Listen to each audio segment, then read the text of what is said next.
Hello दोस्तों। Hello दोस्तों, कैसे हैं आप लोग। आशा है कि आप लोग बिहार एसएससी की तैयारी में लगे होंगे और डेली एक सेट का प्रैक्टिस कर रहे होंगे।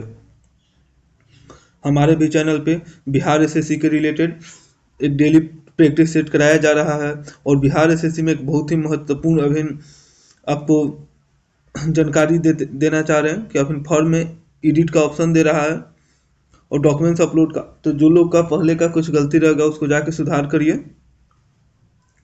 इसका डेट अभिन्न फरवरी में 8 फरवरी या 10 फरवरी तक है। इसका आप लोग को हम ऑफिशियल एक शॉर्ट वीडियो बना के डाल देंगे, तो अभी आप लोग उसको एक बार जाके देख लीजिए। जिसका कुछ भी पहले से गलती है उसको जाके सुधार करिए और एक टेट सीरीज जरूर मारिए। आज हम लोग प्लेटफॉर्म का ये वॉल्यूम 2 का हम लोग टेस्ट सीरीज 7 नंबर डिस्कशन कर चुके हैं। वॉल्यूम 2 में भी टोटल 20 टेस्ट सीरीज दिया गया है, जिसमें हम लोग 7 तक का डिस्कशन कर चुके हैं। और वॉल्यूम 1 में कितना टेस्ट सीरीज दिया गया था, तो वॉल्यूम 1 में टोटल 24 टेस्ट सीरीज दिया गया था, जिसका हम लोग टोटल का डिस्कशन कर चुके हैं। और इससे पहले वाला भी जो बुक था ओल्ड वाला, उसका भी हम लोग डिस्कशन किए हैं अपने चैनल पे। सभी वीडियो डाला गया है मेरे चैनल पे, वो जाके देखिए और वीडियो को लाइक करिए, चैनल को सब्सक्राइब करिए और दोस्तों के बीच में शेयर करिए। और एक टेट सीरीज जरूर मारिए। हम बोल रहे हैं आपसे बार बार कि एक टेट सीरीज जरूर मारिए। और बिहार और जो आरआरबी जो एलपी के लिए जो फॉर्म भर रहे हैं लोग, वो लोग जरूर कमेंट करें कि आप लोग कौन से बुक से आप लोग प्रैक्टिस सेट देना चाहते हैं। फिर उसका प्रैक्टिस सेट कराया जाएगा।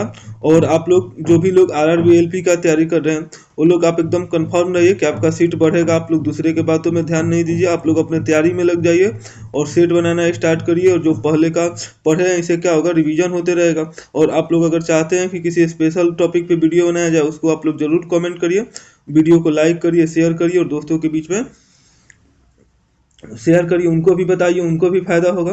तो चलिए आज हम लोग टेट सीरीज 7 का डिस्कशन करते हैं। इसका पहला नंबर क्वेश्चन है टेट सीरीज 7 का। ये पहला नंबर क्वेश्चन है, खसाबा दादा साहेब जागो निम्नलिखित में से किस खेल में ओलंपिक पदक जीतने वाले प्रथम भारतीय बने। तो ये किस खेल में ओलंपिक पदक जीते हैं, तो ये कुश्ती में जीते हैं। Option number C. अच्छा, भारत का पहला ओलंपिक पदक कौन जीता था, तो नॉर्मन पीचर जीता था। जो किस में जीते थे, तो धावक में जीते थे। कौन जीता था, तो नॉर्मन ये जो अंग्रेज थे। अच्छे अच्छा, स्वतंत्र भारत का जो पहला व्यक्तिगत पदक जीतने वाला प्रथम भारतीय खिलाड़ी कौन था, तो खबास जागो जो यही थे। ये क्या जीते थे, तो कुश्ती में जीते थे। अरे, भारत का पहला ओलंपिक में स्वर्ण पदक कौन जीता था, तो भारतीय हॉकी टीम ने जीता था, जिसके कप्तान कौन थे, तो जयपाल सिंह मुंडा थे। चलिए नेक्स्ट क्वेश्चन हम लोग देखते हैं। Question number 2। 2 नंबर क्वेश्चन है, आर हरि कुमार का नौसेना अध्यक्ष के तौर पर कौन सा क्रम है, तो इनका नौसेना के अध्यक्ष पर इनका कौन सा क्रम है, तो इनका 25वां क्रम है। Option number A. अच्छा, भारत ये नौसेना के अध्यक्ष चुने गए हैं आर हरि कुमार। अच्छा, वर्तमान में भारतीय वायुसेना के अध्यक्ष कौन है, तो विवेक राम चौधरी। वायुसेना के अध्यक्ष कौन है, तो विवेक राम चौधरी। अच्छा, वर्तमान में थल सेना के अध्यक्ष कौन है, तो थल सेना के अध्यक्ष हैं मनोज पांडे। थल सेना के अध्यक्ष कौन है, तो मनोज पांडे हैं। अच्छा, वर्तमान में मुख्य चुनाव आयुक्त कौन है, तो राजीव कुमार है। मुख्य चुनाव आयुक्त कौन है, राजीव कुमार। चलिए नेक्स्ट क्वेश्चन हम लोग देखते हैं। Question number 3। लखनऊ में आयोजित सैद मोदी भारतीय अंतर्राष्ट्रीय टूर्नामेंट 2023 खिताब के पुरुष एकल विजेता कौन बने, तो इसके पुरुष एकल विजेता कौन बने हैं, तो ये CUN बने हैं। CUN ये चीनी ताइपे है। Option number D. चलिए नेक्स्ट क्वेश्चन हम लोग देखते हैं। Question number 4। भारत के कितने राज्यों की सीमाएं बांग्लादेश से जुड़ी हुई है, तो भारत की कितनी सीमाएं हैं जो बांग्लादेश से जुटी हुई है, तो 5 भारतीय की सीमाएं हैं जो बांग्लादेश से जुटी हुई है। कौन कौन सी है, तो और भारत के जो सबसे ज़्यादा समुद्री सीमा किससे लगती है, तो सॉरी, भारत की जो सबसे ज़्यादा अगर सीमा किसी से लगती है तो किससे लगती है, तो बांग्लादेश के साथ लगती है। और बांग्लादेश भारत के बंगाल, त्रिपुरा, मेघालय, मिजोरम और असम राज्यों से लगा है।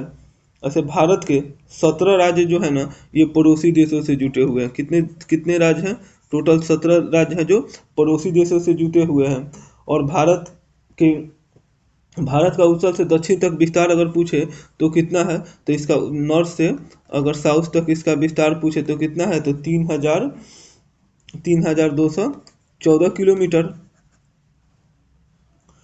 अच्छा, और अगर अगर यहीं अगर ईस्ट से वेस्ट में अगर विस्तार पूछे तो ईस्ट से वेस्ट में इसका विस्तार कितना है, तो 2933 किलोमीटर। चलिए नेक्स्ट क्वेश्चन हम लोग देखते हैं, क्वेश्चन नंबर 5। निम्नलिखित में से किस राज्य की सीमा मिजोरम से नहीं जुड़ी हुई है? तो मिजोरम से किसकी सीमा नहीं जुड़ी है, तो मेघालय की नहीं जुड़ी हुई है, ऑप्शन नंबर डी। अच्छा, मिजोरम की जो सीमा है ये कितने राज्यों से जुटी हुई है, तो मिजोरम जो है ये मिजोरम की सीमा ये दक्षिण पूर्व और दक्षिण में म्यांमार, पश्चिम में बांग्लादेश, उत्तर में मणिपुर और असम त्रिपुरा राज्यों से घिरा हुआ है। और मिजोरम जो है राज्य में कितने जिले हैं, तो 11 जिले हैं।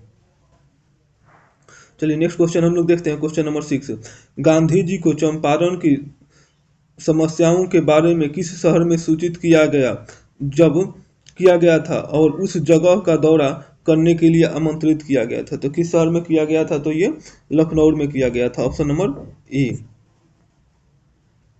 जैसे यहाँ पे जब गांधी जी चंपारण गए थे तो चंपारण का मेन समस्या क्या था कि जमीन के 3/20 भाग में, इसे तीन कठिया प्रणाली कहा जाता था, भाग में नील की खेती करना और यूरोपियों द्वारा तय दामों पर बेचना पड़ता था।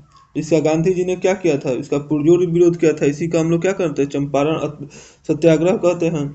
अच्छा, इसमें अंग्रेजी अधिकारी यहाँ गांधी जी किसके बुलाने पे गए थे, तो यहाँ गांधी जी राजकुमार शुक्ल को बुलाने पे गए थे। और राजकुमार शुक्ल को अंग्रेजी जो अधिकारी था एमन ने क्या कहा था कि वो चंपारण का अकेला मर्द है। राजकुमार शुक्ल को क्या कहा था कि वो चंपारण का अकेला मर्द है। नेक्स्ट क्वेश्चन हम लोग देखते हैं, क्वेश्चन नंबर 7। भारत ने इजराइल में फंसे नागरिकों को निकालने के लिए कौन सा ऑपरेशन चलाया था? तो ये कौन सा ऑपरेशन चलाया था, तो अजय ऑपरेशन चलाया था, ऑप्शन नंबर सी। ये पहले भी वीडियो में बनाए हैं, बता चुके हैं।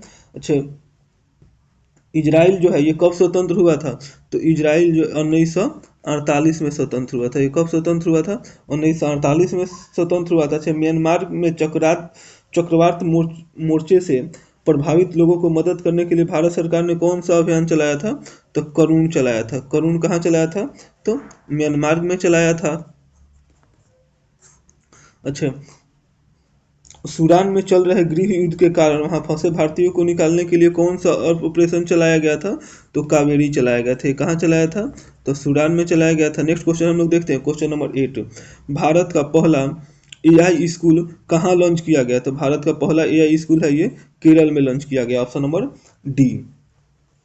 अच्छा, भारत का जो पहला स्कूल है एआई ये शांतिगिरी विद्या भवन केरल की राज्य त्रिवेंद्रपुरम में लॉन्च किया गया है। एआई स्कूल में जो AI learning engine U UAE और वैदिक ई स्कूल के बीच साझेदारी किया गया है, जिसमें 8 से 12 तक के छात्रों की इसमें एआई की शिक्षा दिया जाएगा। नेक्स्ट क्वेश्चन हम लोग देखते हैं, क्वेश्चन नंबर 9। स्वर्ण कमला पुरस्कार किस क्षेत्र में दिया जाता है? तो स्वर्ण कमला पुरस्कार है ये सिनेमा के क्षेत्रों में दिया जाता है, ऑप्शन नंबर बी। अच्छा, चमेली देवी जैन पुरस्कार पत्रकारिता के क्षेत्र में दिया जाता है। ऑस्कर पुरस्कार विश्व में सिनेमा जगत के का सबसे बड़ा पुरस्कार है। और दादा साहेब फाल्के पुरस्कार भारतीय सिनेमा का सर्वोच्च पुरस्कार है। अच्छा, ऑस्कर पुरस्कार की शुरुआत कब हुआ था, तो ऑस्कर पुरस्कार की शुरुआत जो हुआ था 1929 में हुआ था। ऑस्कर पुरस्कार की शुरुआत कब हुआ था, 1929 में हुआ था। और दादा साहेब फाल्के पुरस्कार की शुरुआत कब हुआ था, तो 1969 में हुआ था। चलिए नेक्स्ट क्वेश्चन हम लोग देखते हैं, क्वेश्चन नंबर 10। निम्नलिखित में से किसे प्रथम गांधी शांति पुरस्कार प्रदान किया गया? तो किसे प्रदान किया गया था, डॉक्टर जूलियस के नायरेड को, ऑप्शन नंबर बी। तांजानिया की क्या थी, तो प्रथम राष्ट्रपति थी। और इस पुरस्कार की शुरुआत कब किया गया था, तो इस पुरस्कार की शुरुआत 1995 में कब किया गया था, तो 1995 में महात्मा गांधी के 125वीं जयंती के उपलक्ष्य में किया गया था। और नेशनल मंडेला को यह पुरस्कार कब मिला था, तो नेशनल मंडेला को यह पुरस्कार 2000 में मिला था। सन कितना में मिला था, तो सन 2000 में ये नेशनल मंडेला को यह पुरस्कार दिया गया था। नेक्स्ट क्वेश्चन हम लोग देखते हैं, क्वेश्चन नंबर 11। प्रसिद्ध पुस्तक a better India a better world के लेखक कौन है, तो इसके लेखक कौन है, तो एन आर नारायण मूर्ति, ऑप्शन नंबर सी। अजीत अजीम प्रेम जी विप्रो लिमिटेड के अध्यक्ष और भारतीय क्या है, व्यापारी हैं। नेक्स्ट क्वेश्चन हम लोग देखते हैं, क्वेश्चन नंबर 12। ओलंपिक के आदर्श वाक्य में सम्मिलित शब्द है, ओलंपिक के आदर्श वाक्य में कौन सा सम्मिलित शब्द है, तो ये सिटियस, अल्टियस, फुर्बियस, ये सभी क्या है, ओलंपिक के आदर्श वाक्य हैं। अच्छा, इन आदर्श वाक्यों में कम्युनिस्ट जो शब्द है ये 2021 में जोड़ा गया था। अच्छा, अंतर्राष्ट्रीय ओलंपिक समिति की स्थापना कब किया गया था, तो अंतर्राष्ट्रीय ओलंपिक समिति की स्थापना 1894 में किया गया था। और किसके द्वारा किया गया था, तो पियरे डी बुर्टिन के द्वारा किया गया था। अच्छा, ओलंपिक के प्रतीक में 5 जो बल्ब होते हैं, रिंग होते हैं, वो 5 कलर के होते हैं। और जो लाल रंग होता है किसको दर्शाता है, अमेरिका, माने उत्तरी और दक्षिणी अमेरिका को, हरा जो होता है ऑस्ट्रेलिया को, नीला जो होता है यूरोप को, पीला होता है एशिया को, तथा काला अफ्रीका महाद्वीप को दर्शाता है। नेक्स्ट क्वेश्चन हम लोग देखते हैं, क्वेश्चन नंबर 13। किस भारतीय को ब्रिटेन के इंडिया यूके अचीवमेंट अवार्ड द्वारा लाइफ टाइम अचीवमेंट अवार्ड 2023 से सम्मानित किया गया, तो किसे सम्मानित किया गया है, तो डॉक्टर मनमोहन सिंह को किया गया है, ऑप्शन नंबर डी। अच्छा, पूर्व जो पीएम थे डॉक्टर मनमोहन सिंह, उनके आर्थिक और राजनीतिक योगदान के लिए इंडिया यूके अचीवमेंट ऑनर्स द्वारा लाइफ टाइम अचीवमेंट अवार्ड से सम्मानित किया गया है। चलिए नेक्स्ट क्वेश्चन हम लोग देखते हैं, क्वेश्चन नंबर 14। एशियाई कबड्डी चैंपियनशिप 2023 का खिताब किस देश ने जीता, तो एशियाई कबड्डी चैंपियनशिप 2023 का खिताब ये भारत ने जीता है, ऑप्शन नंबर डी। इससे पहले वाला भी ये सेट में आया हुआ था, तो जो पहले का सेट नहीं जाके देखें, देखिए वीडियो को लाइक करिए, चैनल को सब्सक्राइब करिए और दोस्तों के बीच में शेयर करिए। अच्छा, भारत में जो है एशियाई कबड्डी चैंपियन 2023 के फाइनल में ईरान को हरा कर यह खिताब अपने नाम से किया है। अच्छा, एशियाई कबड्डी चैंपियनशिप 2023 में भारतीय टीम के कप्तान कौन से, तो भारतीय टीम के कप्तान से सहरावत, कौन से, तो सहरावत। नेक्स्ट क्वेश्चन हम लोग देखते हैं, क्वेश्चन नंबर 15। प्रतिवर्ष 20 ओजोन दिवस कब मनाया जाता है, तो प्रतिवर्ष जो है 20 ओजोन दिवस 16 सितंबर को मनाया जाता है, ऑप्शन नंबर बी। अच्छा, 20 ओजोन दिवस 2023 का थीम क्या था, तो Montreal Montreal protocol fixing the ozone layer and reducing climate change, ये क्या था, विश्व ओजोन दिवस 2023 का थीम था। नेक्स्ट क्वेश्चन हम लोग देखते हैं, क्वेश्चन नंबर 16 नंबर क्वेश्चन है, जो मैथ का क्वेश्चन है। हम लोग चलते हैं डायरेक्ट जीके जीएस का क्वेश्चन आपको आएगा, क्वेश्चन नंबर 31 नंबर क्वेश्चन है, निम्न शासकों में से किस एक के समय में उपनिषद का फारसी में रूपांतरण किया गया, तो किसके समय में उपनिषद का फारसी में अनुवाद किया गया, तो शाहजहां के समय में किया गया, ऑप्शन नंबर ए। अच्छे, शाहजहां के काल में दारा सिकोह ने उपनिषद का फारसी में अनुवाद किया था। मुगल सम्राट अकबर ने अनुवाद विभाग की स्थापना किया था। अकबर ने किसका स्थापना किया था, तो अनुवाद विभाग का स्थापना कौन किया था, तो अकबर ने किया था। अकबर के काल को हिंदी साहित्य का स्वर्ण काल कहा जाता है, और जिसमें क्या किया था, 52 उपनिषदों का फारसी में अनुवाद शाहजहां के शासन काल में दारा सिकोह ने किया था।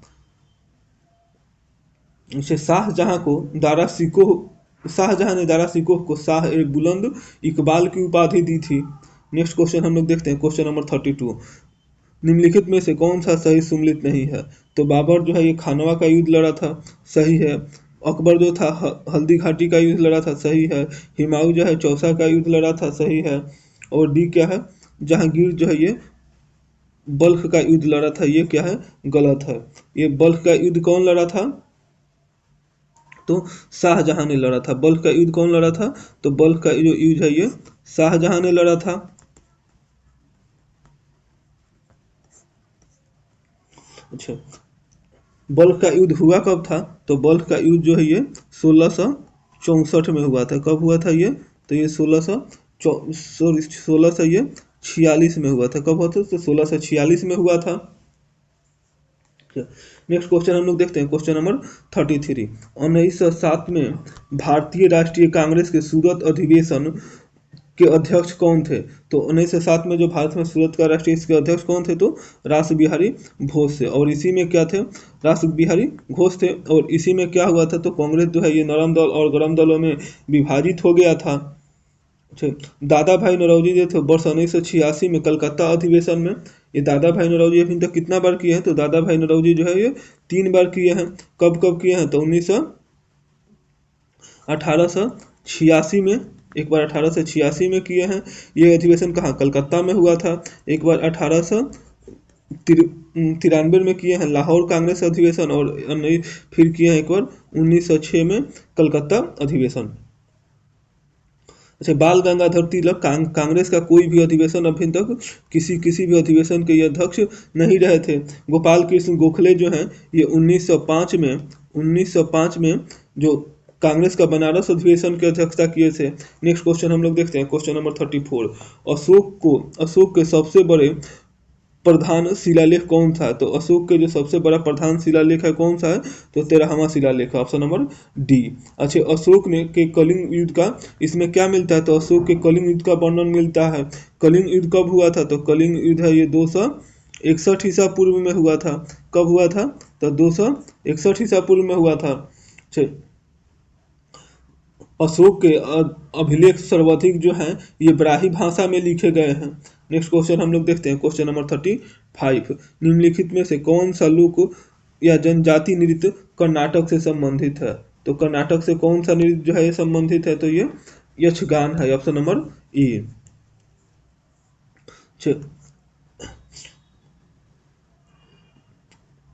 कुनीता, लाम्बी, कारगा, ये जो लोक नृत्य है कर्नाटक से संबंधित है। जात्रा, बाउली, काही, ये जो लोक नृत्य है पश्चिम बंगाल से संबंधित है। नेक्स्ट क्वेश्चन हम लोग देखते हैं, क्वेश्चन नंबर 36। शास्त्रीय नृत्य उड़ीसी किस प्रदेश की उपज है, तो ये उड़ीसा की उपज है, ऑप्शन नंबर ए। अच्छा, उड़ीसी जो है ये कहाँ की है, तो उड़ीसा की शास्त्रीय नृत्य है। और कुल शास्त्रीय नृत्यों की संख्या कितनी है, पहले वाले भी वीडियो में बताए थे, कुल शास्त्रीय नृत्यों की संख्या 8 है। और भारत सरकार ने छऊ नृत्य को भी शास्त्रीय नृत्य का मान्यता दिया है। कुचिपुड़ी आंध्र प्रदेश से संबंधित एक शास्त्रीय नृत्य है। अच्छा, उत्तर भारत का जो मोहिनी भारत नाट्यम है ये तमिलनाडु का, मणिपुरी जो है ये मणिपुर का, सत्रिया है असम का, मोहिनी अट्टम और कथकली केरल का, तथा कथक जो है ये उत्तर भारत का शास्त्रीय नृत्य है। नेक्स्ट क्वेश्चन हम लोग देखते हैं, क्वेश्चन नंबर 37। स्वेज नहर किन के दोनों सिरों पर स्थित पतन युग्म है, तो स्वेज नहर के एक सिरे पर कौन सा है, तो इसके उत्तर में स्वेज नहर के उत्तर में कौन सा शहर बसा हुआ है, तो स्वेज नहर के उत्तर प्रवेश द्वार पर पोर्ट सईद और दक्षिण में पोर्ट स्वेज बसा हुआ है। कौन सा, तो ये नॉर्थ साइड में पोर्ट सईद और इसके साउथ साइड में कौन सा शहर बसा हुआ है, तो पोर्ट स्वेज बसा हुआ है।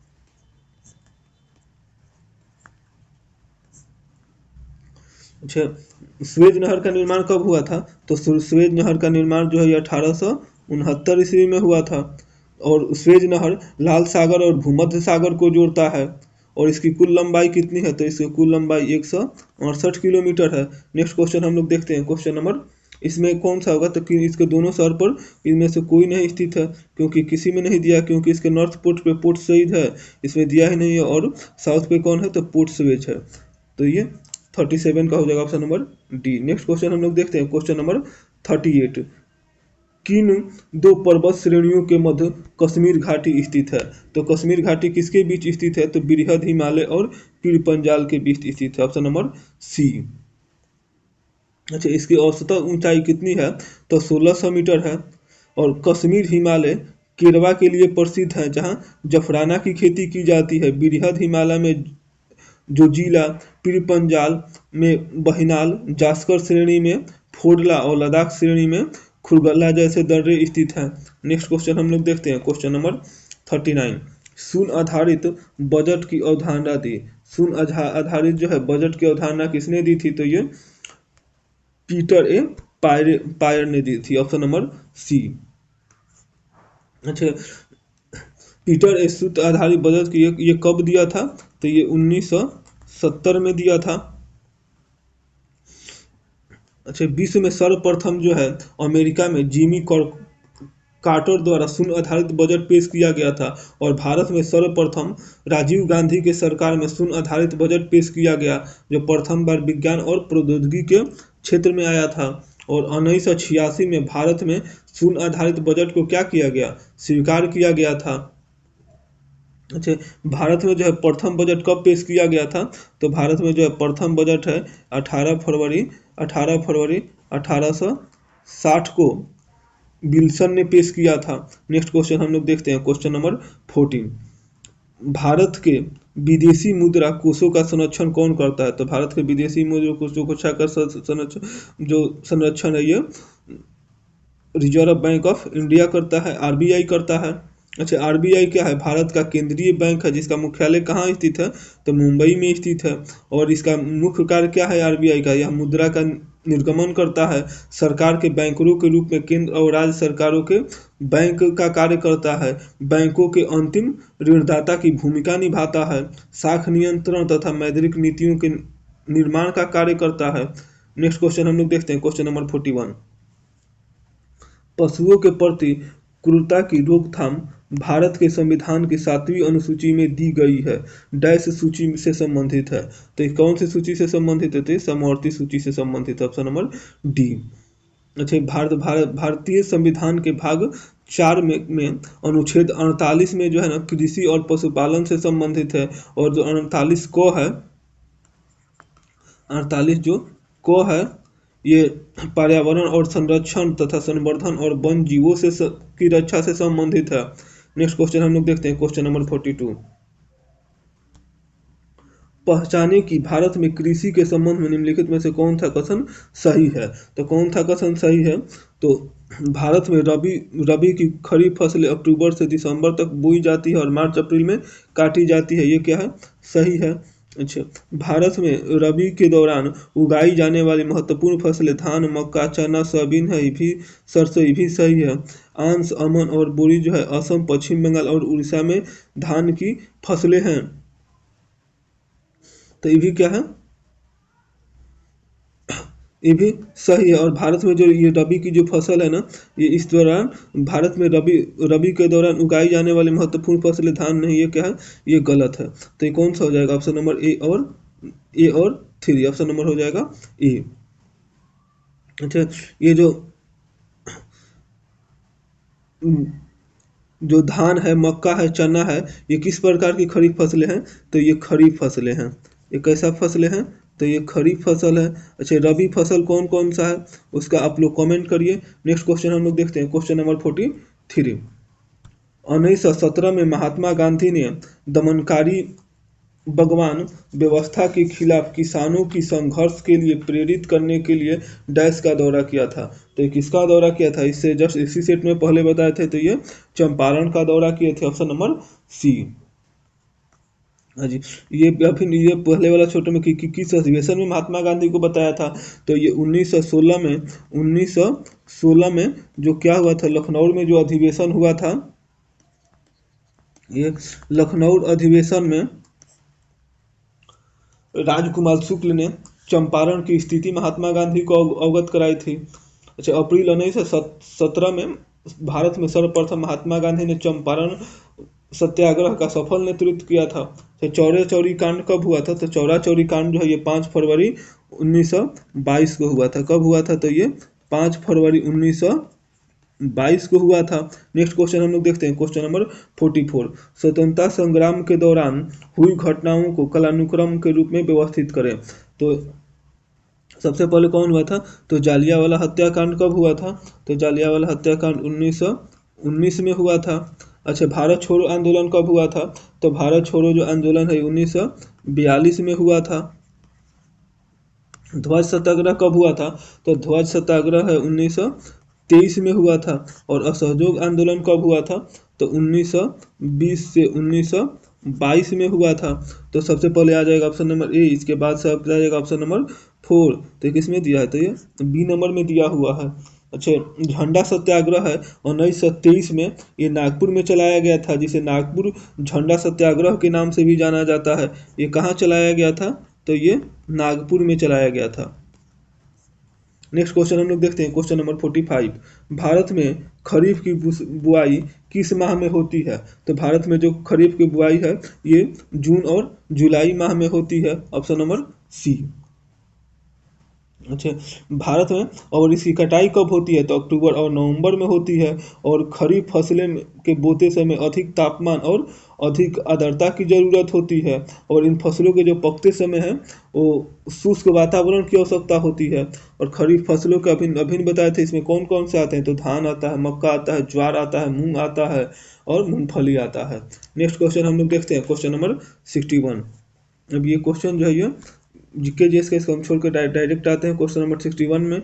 भारत में मृदा विस्तार का सही अवरोही क्रम है, तो सबसे ज़्यादा कौन सा है इसमें, तो जलोढ़ मिट्टी सबसे ज़्यादा पाई जाती है, इसके बाद लाल मिट्टी, इसके बाद से काली मिट्टी, इसके बाद से लेटराइट मिट्टी। तो कौन सा होगा, तो ऑप्शन नंबर बी।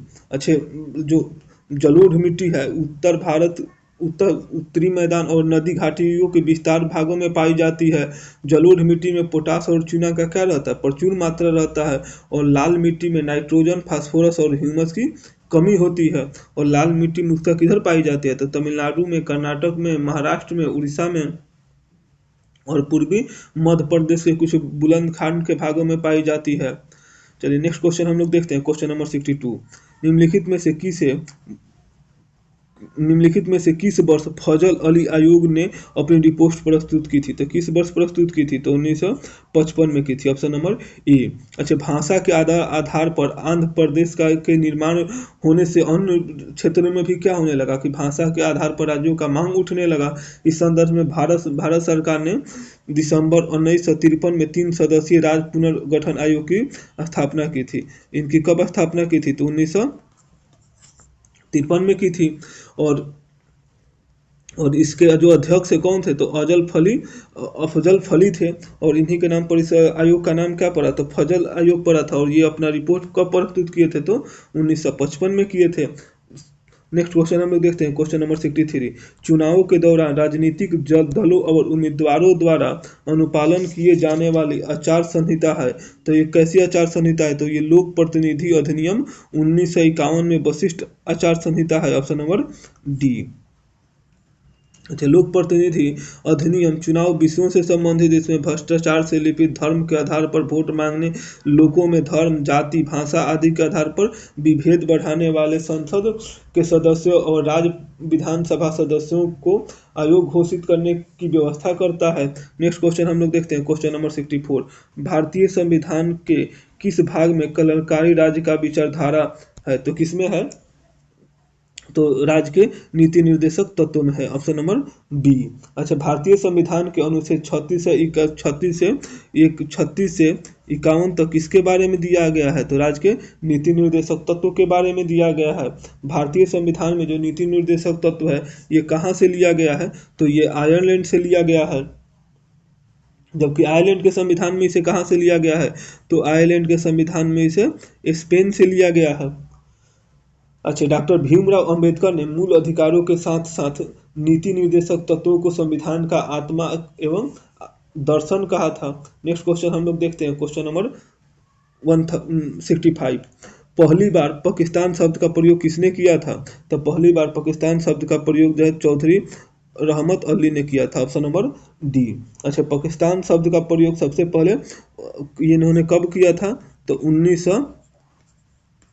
1933 में किया हुआ था, जिसका अर्थ था क्या? इसका अर्थ है पवित्र देश। पाकिस्तान का अर्थ क्या है, लेकिन ये है क्या आप लोग तो जानते हैं। ये क्या है आप लोग कमेंट करिए।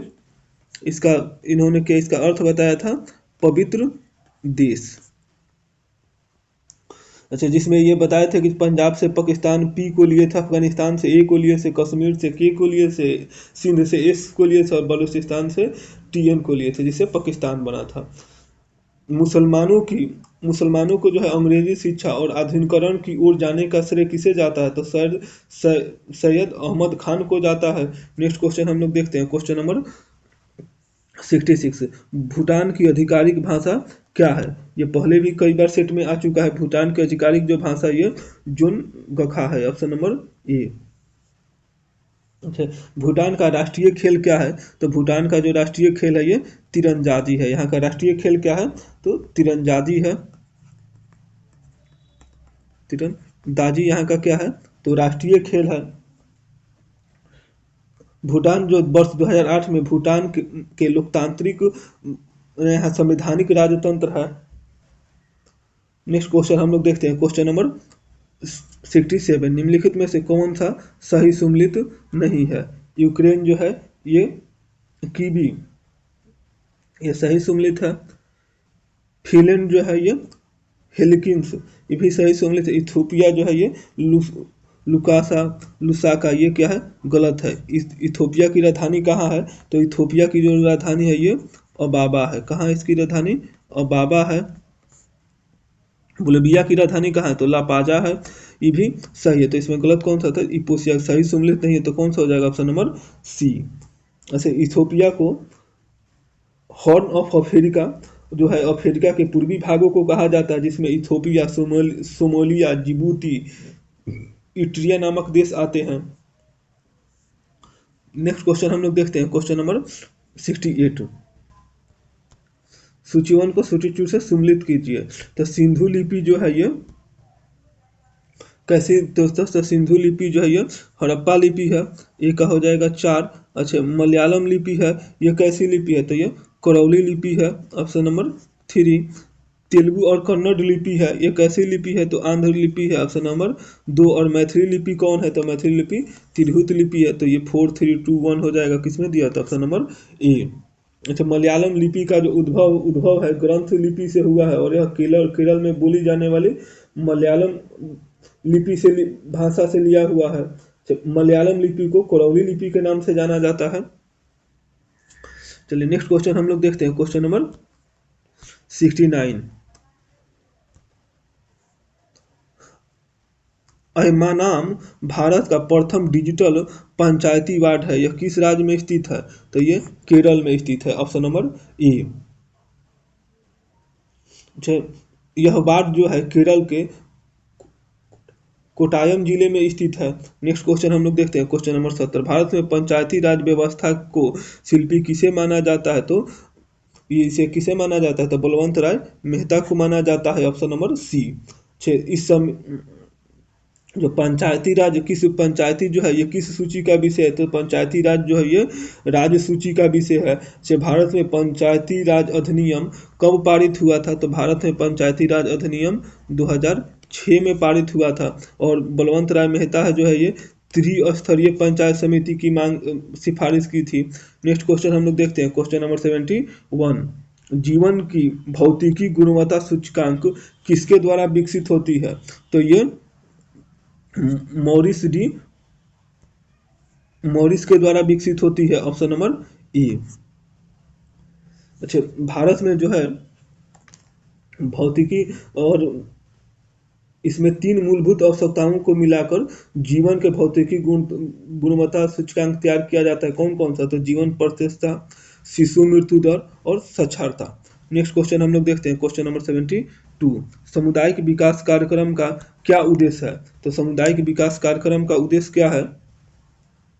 तो शैक्षिक सुविधाओं सुलभ कराना सही है। जीवन स्तर को बेहतर करना ये भी सही है। कृषि कार्यक्रम और संरचना प्रणाली में सुधार करना ये भी सही है। तो कौन सा? Option number D.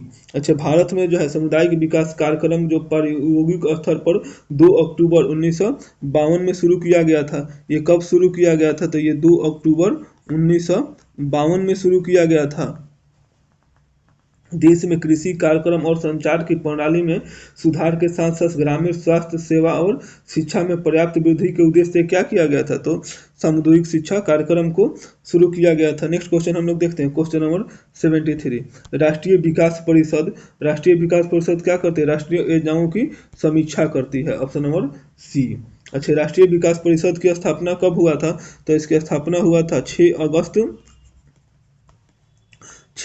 1952 को हुआ था। राष्ट्रीय विकास परिषद का एक संवैधानिकोत्तर निकाय है जिसकी अध्यक्षता कौन करता है, तो प्रधानमंत्री करता है। राष्ट्रीय विकास परिषद भारत में कल्याणकारी योजनाओं को अंतिम रूप से अनुमोदित करता है। नेक्स्ट क्वेश्चन हम लोग देखते हैं, क्वेश्चन नंबर 74। किस सरकार ने विधायिक, कार्यपालिका और न्यायपालिका तीनों सम्मिलित होते हैं, तो किस सरकार में होते हैं, तो ये ग्राम सरकार में होते हैं। Option number C. जो 73वां संविधान संशोधन अधिनियम में पंचायती राज से संबंधित है और 73वां संविधान संशोधन के बाद पंचायती राज अधिनियम का निर्माण करने वाला प्रथम राज्य कौन बना था, तो प्रथम राज्य कर्नाटक बना था। अच्छा, भारत में जो है पंचायत में त्रिस्तरीय ढांचे के बारे में कौन दिया था, तो बलवंत राय मेहता दिया था। चलिए नेक्स्ट क्वेश्चन हम लोग देखते हैं, क्वेश्चन नंबर 75। 2 अक्टूबर 1952 को सामुदायिक विकास कार्यक्रम लागू होने के पूर्व 1948 में सर्वप्रथम किन दो जिलों एक प्रायोगिक योजना शुरू किया गया था, तो किन जो जिलों में शुरू किया गया था, तो इटवा और गोरखपुर। ये पहले वाला भी सेट में आ रहा है, इसे आप लोग बार बार बोल रहे हैं कि जो ये नहीं देखे हैं जाके पहले वाला सेट भी देखिए और पूरा आप लोग वीडियो देखिए। चैनल को लाइक करिए, सब्सक्राइब करिए और दोस्तों के बीच में शेयर करिए। चलिए नेक्स्ट क्वेश्चन हम लोग देखते हैं, क्वेश्चन नंबर, अब ये फिर इधर रीजनिंग का क्वेश्चन है, हम लोग डायरेक्ट आते हैं जीके जीएस का क्वेश्चन नंबर है, क्वेश्चन नंबर 91।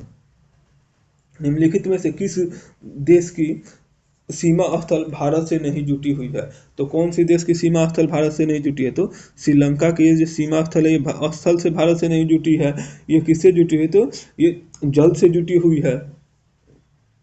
अच्छा, श्रीलंका जो है भारत के दक्षिण में स्थित एक द्वीपीय देश है और श्रीलंका जो है, ये श्रीलंका की राजधानी कहाँ है, तो श्रीलंका की राजधानी जो है ये जयवर्धनपुरा है। नेक्स्ट क्वेश्चन हम लोग देखते हैं, क्वेश्चन नंबर 92। मानस नदी निम्नलिखित में से किस पड़ोसी देशों से भारत में सीधे प्रवेश करती है, तो ये किससे प्रवेश करती है, तो भूटान से करती है। Option number C. अच्छा, तिब्बत से निकलने वाली यह एक पूर्वोत्तर नदी है जो बृहद हिमालय के अखंड का निर्माण करते हुए भारत में प्रवेश करती है। नेक्स्ट क्वेश्चन हम लोग देखते हैं, क्वेश्चन नंबर 93। भारतीय रुपये का नया मुद्रा प्रतीक आधारित तौर पर किस वर्ष अपनाया गया था, तो ये किस वर्ष अपनाया गया था, तो ये 2010 में अपनाया गया था। Option number C. और ये जो इसके आर्टिकेचर कौन थे, तो इसके आर्टिकेचर थे डी उदय कुमार,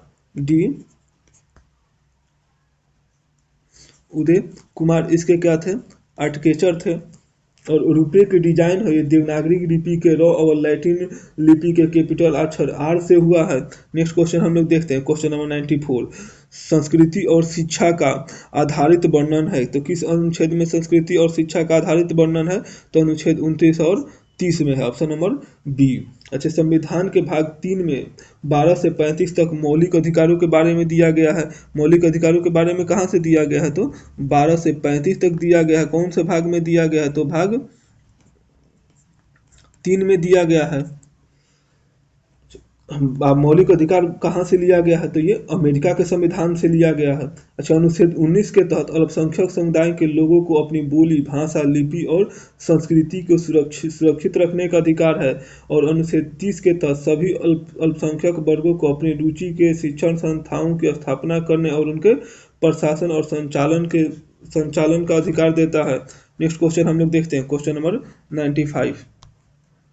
लोकसभा के प्रथम विपक्ष के नेता कौन थे, तो लोकसभा के प्रथम विपक्ष के नेता रामसुभग सिंह थे। Option number C. अच्छा, प्रथम लोकसभा का गठन कब हुआ था, तो प्रथम लोकसभा का गठन 1952 में हुआ था। और लोकसभा के प्रथम लोकसभा के अध्यक्ष कौन थे? तो वासुदेव मावलंकर थे। लोकसभा में विपक्षी दल की मान्यता होने के लिए लोकसभा में के कुल सीटों के लोकसभा की कुल सीटों के 1/10वां जो हिस्सा है के बराबर सीटों पर गैर सत्तापक्ष पार्टी को पास होना चाहिए। अच्छा, मान्यता प्राप्त लोकसभा के प्रथम विपक्षी दल के नेता कब बनाए गए थे? तो 1977 में बनाए गए थे। YB चौहान को बनाया गया था। नेक्स्ट क्वेश्चन हम लोग देखते हैं, क्वेश्चन नंबर 96। कक्षा में सबसे पीछे बेंच पर बैठा कोई विद्यार्थी श्याम पट पर लिखे अक्षरों को पढ़ सकता है, परंतु पाठ पुस्तक में लिखे अक्षरों को नहीं पढ़ पाता है। निम्नलिखित में से कौन सा प्रकथन सही है? तो विद्यार्थी का जो नेत्र है वो नेत्र का निकट बिंदु उसे दूर हो गया है। Option number A. और इसे हम लोग क्या कहते हैं? तो दूरदृष्टि दोष कहते हैं, जिसमें दूरदृष्टि दोष में नेत्र का जो दूरी है ना 25 सेंटीमीटर से आगे चला जाता है। और दूरदृष्टि को ठीक करने के लिए किस लेंस का प्रयोग किया जाता है? तो इसमें हम लोग उत्तल लेंस का प्रयोग करते हैं। नेक्स्ट क्वेश्चन हम लोग देखते हैं, क्वेश्चन नंबर 97। किस वैज्ञानिक ने सुझाव दिया कि चुंबक को भी धारावाही चालक पर समान और विपरीत बल लगाना चाहिए? तो ये कौन दिया था? तो आंद्र मौरी एम्पियर दिए थे। Option number C. Next question हम लोग देखते हैं, क्वेश्चन नंबर 98। उस तत्व का नाम बताइए जिसका इलेक्ट्रॉनिक विन्यास 2, 7 और 8 है। तो सभी को क्या करेंगे? जोड़ देंगे। तो जोड़ देंगे तो कितना आएगा? सभी को ऐड कर देंगे तो टोटल कितना आएगा? तो ये 17 आएगा। 17 किसका होता है? तो क्लोरीन का होता है। Option number C. अच्छा, इसका क्लोरीन का द्रव्यमान संख्या कितना होता है? इसका परमाणु संख्या 17 होता है और द्रव्यमान संख्या इसका कितना होता है? तो 35.5 होता है। नेक्स्ट क्वेश्चन हम लोग देखते हैं, क्वेश्चन नंबर 99। डैश उपयोगकर्ता को दूरस्थ ढंग से इंटरनेट के माध्यम से किसी अन्य कंप्यूटर और टर्मिनल के अभिगम की सुविधा प्रदान करता है। तो कौन प्रदान करता है? तो टेलनेट करता है। Option number A. अच्छा, प्रोजीसी लिंक्वाजर को इंटरनेट का जनक कहा जाता है। टेलनेट एक टेक्स्ट आधारित संचार प्रोटोकॉल है। वर्ल्ड वाइड वेब के जनक कौन है? तो बर्सन-ली को कहा जाता है। नेक्स्ट क्वेश्चन हम लोग देखते हैं, क्वेश्चन नंबर 100। एक मोटर के गोल तथा हरे रंग के बीज वाले पौधे RRYY और झुर्रीदार और तथा पीले रंग के बीज वाले पौधे RRYY के संक्रमण कराए तो F1 के बीज कैसे होंगे? तो F1 के जो बीज होंगे गोल तथा पीले होंगे। Option number A. घरेलू साधित्रों को लघुपथन तथा अतिभ्रमण से बचाने के लिए प्रयोग किया जाने वाला सर्वाधिक महत्वपूर्ण सुरक्षा उपकरण कौन सा है? तो फ्यूज का उपयोग किया जाता है। Option number B. अच्छा, फ्यूज में होने वाले जो जूल तापन फ्यूज को पिघला देता है, जिससे विद्युत परिपथ क्या होता है? टूट जाता है। और फ्यूज किस से बना होता है? तो ये टीन और लेड से बना होता है। फ्यूज किससे बना होता है? तो टीन और लेड से बना होता है। नेक्स्ट क्वेश्चन हम लोग देखते हैं, क्वेश्चन नंबर 102। शुष्काक्षिकोप का मनुष्यों में प्रकोप किस विटामिन की कमी से होता है? तो कौन से विटामिन की कमी से होता है? तो विटामिन डी के कमी से होता है। Option number B. अच्छा, विटामिन डी का रासायनिक नाम क्या है? तो कैलिसफेरॉल है। विटामिन डी की कमी से रिकेटस ऑस्टियोमलेशियस नामक रोग होता है। विटामिन डी जो है ये सूर्य के प्रकाश में उपस्थित पराबैंगनी किरणों के द्वारा त्वचा के कोलेस्ट्रॉल की सहायता से निर्माण होता है। नेक्स्ट क्वेश्चन हम लोग देखते हैं, क्वेश्चन नंबर 103। निम्नलिखित में से कौन सा तत्व अम्लीय ऑक्साइड बनाता है? तो कौन सा तत्व अम्लीय ऑक्साइड बनाता है? तो परमाणु क्रमांक 7 वाला जो तत्व है ये अम्लीय ऑक्साइड बनाता है। Option number A. अच्छा, धातु का जो ऑक्साइड की प्रवृत्ति क्या होती है? तो क्षारीय होती है। और कुछ धातु की ऑक्साइड की प्रवृत्ति जो होती है उभयधर्मी प्रकृति के होते हैं। नेक्स्ट क्वेश्चन हम लोग देखते हैं, क्वेश्चन नंबर 104। वायु का वेग संबंधित है। वायु का वेग किससे संबंधित है? तो ये दाब प्रवणन से संबंधित है। Option number C. अच्छा, दाब प्रवणन के कारण चक्रवात और प्रति चक्रवात उत्पन्न होता है। यदि आंतरिक दाब निम्न जबकि बाह्य दाब उच्च हो तो वायु की गति बाहर की ओर जाती है, तो उस समय क्या आएगा? तो उस समय चक्रवात आएगा। और इसके विपरीत हो जाएगा जब आंतरिक दाब क्या हो? उच्च हो और बाह्यदाब निम्न हो तो प्रति चक्रवात उत्पन्न होता है। नेक्स्ट क्वेश्चन हम लोग देखते हैं, क्वेश्चन नंबर 105। प्रकाश के सात घटक रंगों में प्रकीर्णन की घटना की खोज 1666 ईस्वी में डैश के द्वारा की गई थी। तो किसके द्वारा की गई थी? तो आइजैक न्यूटन के द्वारा की गई थी, ऑप्शन नंबर सी। अच्छा, आर्किमिडीज ने उत्प्लावन का नियम दिया था। हेनरी मोसले ने आधुनिक आवर्त सारणी का निर्माण किया था। श्वेत प्रकाश का इसके अवयवी रंगों में वियोजित होना प्रकाश का क्या कहलाता है? बड़ विक्षेपण कहलाता है। और प्रकाश का जो 7 रंगों में जो वियोजन होता है, सबसे ऊपर कौन सा रंग रहता है? तो लाल रहता है। सबसे नीचे कौन सा रहता है? तो बैगनी रहता है। नेक्स्ट क्वेश्चन हम लोग देखते हैं, क्वेश्चन नंबर जो 1 से 6 है, ये रीजनिंग का क्वेश्चन है। हम लोग डायरेक्ट आते हैं क्वेश्चन नंबर 121 पे। एक पुष्प में लैंग जनन की परिघटना का सही क्रम निम्नलिखित में से कौन सा है? तो इनमें सबसे पहले कौन सा होता है? तो ये परागण होता है, निषेचन होता है, भ्रूण होता है और नियोदित विध होता है, ऑप्शन नंबर सी। परागण में जो होता है, परागकणों का हस्तांतरण परागकोश से वर्तिकाग्र पर होता है और इसके उपरांत ही निषेचन की क्रिया पूर्ण होती है। नेक्स्ट क्वेश्चन हम लोग देखते हैं, क्वेश्चन नंबर 122।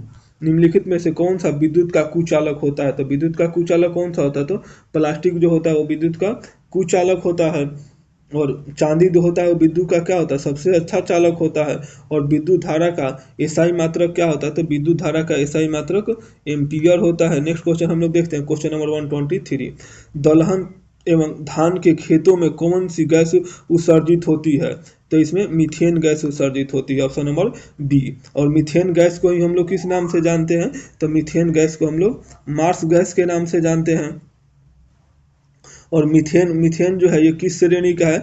तो मीथेन जो है ये एल्केन श्रेणी का है, CnH2n+2। नेक्स्ट क्वेश्चन हम लोग देखते हैं, क्वेश्चन नंबर 124। निम्नलिखित में से किस विटामिन की कमी से घावों से अत्यधिक रक्तस्राव होता है? तो कौन से विटामिन के कारण होता है? तो ये विटामिन के की कमी के कारण होता है, ऑप्शन नंबर सी। अच्छा, विटामिन के की कमी से रक्तस्राव होने पर थक्का बनने में क्या होता है? देरी होता है। अच्छा, कौन कौन से विटामिन जो है तो वसा में घुलनशील होते हैं? तो वसा में घुलनशील विटामिन है ए, डी, ई और के। ये क्या है? तो वसा में घुलनशील है। और जल में घुलनशील कौन कौन से विटामिन है? तो विटामिन बी और सी ये जल में घुलनशील है। नेक्स्ट क्वेश्चन हम लोग देखते हैं, क्वेश्चन नंबर 125। जंतुओं के किस समूह का नाम उनकी कांटेदार त्वचा के कारण रखा गया है और उनमें विशिष्ट जल संवहन नाल तंत्र पाया जाता है जो उनके चलन में सहायक होता है? तो कौन सा होता है? तो इकाइनोडर्मेटा, ऑप्शन नंबर डी। अच्छा, इकाइनोडर्मेटा संघ का नामकरण जॉकुल क्लिंस नामक वैज्ञानिक ने 1738 ईस्वी में रखा था। नेक्स्ट क्वेश्चन हम लोग देखते हैं, क्वेश्चन नंबर। और इस संघ के जो जंतु होते हैं क्या होते हैं? तो समुद्री होते हैं। नेक्स्ट क्वेश्चन हम लोग देखते हैं, क्वेश्चन नंबर 126। भू स्थिर कक्षा की ऊंचाई होती है, तो भू स्थिर कक्षा की ऊंचाई कितनी होती है? तो 35,786 किलोमीटर होती है, ऑप्शन नंबर सी। अच्छा, भू स्थिर जो ये पृथ्वी कक्षा के उपग्रह संचालन के रूप में सर्वाधिक लोकप्रिय है। और यह उपग्रह का कक्षीय काल पृथ्वी का घूर्णन काल के बराबर हो तो कक्षा की भूतुलकाली कक्षा कहते हैं। नेक्स्ट क्वेश्चन हम लोग देखते हैं, क्वेश्चन नंबर 127। फ्लाई एश प्रदूषण किसके द्वारा होता है? तो फ्लाई एश जो प्रदूषण ये थर्मल पावर प्लांट से होता है, ऑप्शन नंबर सी। अच्छा, फ्लाई एश जो है बहुत सी चीज हो, जैसे कोयला को जलाने से निर्मित महीन कणों से बनती है। फ्लाई एश में सिलिकॉन डाइऑक्साइड, कैल्शियम ऑक्साइड और बहुत मात्रा में पाया जाता है। नेक्स्ट क्वेश्चन हम लोग देखते हैं, क्वेश्चन नंबर 128। निम्नलिखित में से कौन सा आर्किमिडीज के सिद्धांत पर आधारित नहीं है? तो आर्किमिडीज के सिद्धांत पर कौन सा आधारित नहीं है? तो हवाई जहाज के जो पंख हैं आर्किमिडीज के सिद्धांत पर आधारित नहीं है, ऑप्शन नंबर बी। अच्छा, हवाई जहाज के जो पैसे के डिजाइनिंग है ये किसके आधार पे है? तो बर्नौली के सिद्धांत पे। ये किसके सिद्धांत पे रहते हैं? तो ये बर्नौली के सिद्धांत पे हैं। हवाई जहाज में होता क्या है कि जब हवाई जहाज का वजन जो है लिफ्ट के भार के बराबर होता है तो हवाई जहाज क्या होता है? समान वेग से आगे बढ़ने लगता है। नेक्स्ट क्वेश्चन हम लोग देखते हैं, क्वेश्चन नंबर 129। इलेक्ट्रो साइनेफ्लोग्राफ ईईजी का प्रयोग होता है। तो ईईजी का प्रयोग किसके लिए होता है? तो ये एपिलेस की पहचान के लिए होता है, ऑप्शन नंबर सी। अच्छा, मस्तिष्क में न्यूरॉनों की प्रवाह आयनिक धाराओं के कारण उत्पन्न वोल्टेज संकेतों को प्रदर्शित करता है, करना ही विद्युत मस्तिष्क लेखन या इलेक्ट्रॉनिक क्रोमोग्राफी कहते हैं। और ईसीजी जो है ये हृदय की इलेक्ट्रॉन गतिविधियों का मापन करता है। नेक्स्ट क्वेश्चन हम लोग देखते हैं, क्वेश्चन नंबर 130। परमाणु के केंद्र के चारों ओर इलेक्ट्रॉन बिना ऊर्जा खोए वृत्ताकार पथ पर घूमते रहते हैं, यह किसने कहा था? तो ये बोहर ने कहा था, ऑप्शन नंबर ए। अच्छा, इससे संबंधित योजना को बोहर और ब्यूरी ने 1921 ईस्वी में अपने द्वारा अलग अलग प्रस्तुत किया था। अच्छा, परमाणु के नाभिक का सिद्धांत किसने दिया था? तो रदरफोर्ड ने दिया था। नेक्स्ट क्वेश्चन हम लोग देखते हैं, क्वेश्चन नंबर 131। पौधों को इनमें से कौन सा पोषक तत्व मिट्टी से प्राप्त होता है? तो नाइट्रोजन जो है वो किससे प्राप्त होता है? तो मिट्टी से प्राप्त होता है, ऑप्शन नंबर ए। अच्छा, पौधों की वृद्धि और विकास के लिए कुल 17 प्रकार के पोषक तत्वों की आवश्यकता होती है। कितने प्रकार की होती है? 17 प्रकार के। इसमें से कुछ मुख्य पोषक तत्व हैं, कुछ द्वितीय पोषक तत्व हैं, कुछ सूक्ष्म पोषक तत्व हैं। नेक्स्ट क्वेश्चन हम लोग देखते हैं, क्वेश्चन नंबर 132। एक कार्बोहाइड्रेट जिसमें बढ़ते हुए क्रम में कार्बन परमाणु है, तो इसमें बढ़ते हुए क्रम में कार्बन परमाणु किसमें होता है? तो एरिथ्रो, जाइलम और मोनेजा, option number B. Next question हम लोग देखते हैं, क्वेश्चन नंबर 133। सौर स्पेक्ट्रम में बैगनी रंग से लाल रंग की ओर क्या होता है? तो बैगनी रंग से लाल रंग की ओर विचलन घटता है और अपवर्तनांक भी घटता है। अच्छा, प्रकाश के किरण एक माध्यम से दूसरे माध्यम में जाने पर क्या होता है? प्रकाश की चाल में वृद्धि या कमी होती है, इसे ही हम लोग क्या करते हैं? अपवर्तनांक कहते हैं। और लाल रंग का जो बड़ विक्षेपण होता है सबसे कम होता है, तथा बैगनी रंग का बड़ विक्षेपण क्या होता है? सबसे अधिक होता है। नेक्स्ट क्वेश्चन हम लोग देखते हैं, क्वेश्चन नंबर 134। नीचे दी गई आहार श्रृंखला में मान लीजिए कि चौथी पोषी स्तर पर ऊर्जा की मात्रा 5 किलो जूल है, तो बताइए कि उत्पादक स्तर पर कितनी ऊर्जा उपलब्ध होगी? तो ये सबसे लास्ट में बताया है 5 है, तो ये हम लोग जानते हैं कि 10% नियम के अनुसार केवल 10% ऊर्जा ही अगले पोषी में स्थानांतरित होती है, और शेष 90% ऊर्जा क्या होती है? वर्तमान पोषी द्वारा जैव प्रक्रम में उपयोग कर ली जाती है। तो 10% इसमें जाएगा, तो ये कितना हो जाएगा? तो ये 50 हो जाएगा। फिर इसका ये 5 है क्योंकि यहाँ पे, तो ये 50 हुआ होगा। फिर इसका ये 50 होगा तो कितना हो जाएगा? तो 500 हो जाएगा। फिर इसका ये 10 गुना होगा तो कितना हो जाएगा? तो ये 5000 हो जाएगा। तो ये कौन सा हो जाएगा? Option number A, 5000 kilo, option number D. Next question हम लोग देखते हैं, क्वेश्चन नंबर 135। निम्नलिखित में से कौन सा वर्णक हमारे बाल, त्वचा और आंखों के रंग के लिए मुख्य उत्तरदायी होते हैं? तो कौन सा होते हैं? तो मोनेलिन होते हैं, ऑप्शन नंबर सी। अच्छा, मोनोलिन जो है ये एपिडर्मिक में मेलानोसाइट कोशिकाओं द्वारा निर्मित होता है। चलिए, ये 75 क्वेश्चन का जो हमारा श्रृंखला है यहीं पे समाप्त होता है।